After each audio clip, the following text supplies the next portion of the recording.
మనలో తాను పరలోకానికి తీసుకెళ్ళడానికి కావలసినటువంటి శాతం పట్టాలని అయితే మనం పుట్టినప్పుడు తల్లి గర్భంలో వచ్చి పుట్టినప్పుడు చూడండి, పాపం ఏమన్నా ఉందా మనలో? ఏమీ లేదు. సో దేవుడు మనలో పరిశుద్ధతను పెట్టేశాడు. ఎంత శాతం?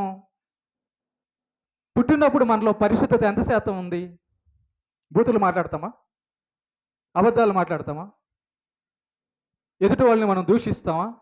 ఏమీ లేదు. అంటే 100% మనలో పుట్టినప్పుడు పరిశుద్ధత ఉంది. 100% మనల్ని దేవుడు నీతిమంతులుగానే చేశాడు. దేవుడు నరులను యథార్థవంతులుగా పుట్టించెను.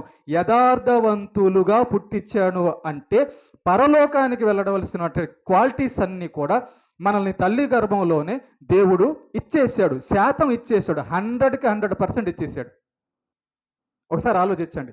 పుట్టినప్పుడు మనలో అబద్ధాలు లేవు, కానీ ఇప్పుడు అబద్ధాలు ఉన్నాయంటే ఆలోచించండి. తెచ్చుకున్నాం.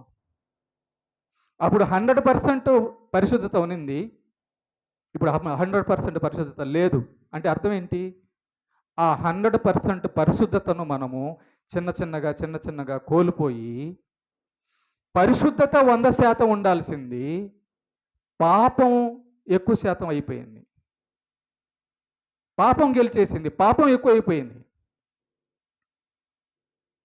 కనుక నీతి ఎంత ఉండాలంటే, నీతి దేవుడు ఎంత శాతం ఉండాలని చూస్తున్నాడు, దేవుడు కోరుకుంటున్నాడు అంటే, అవినీతి మనల్ని గెలవనంత నీతి ఉండాలి.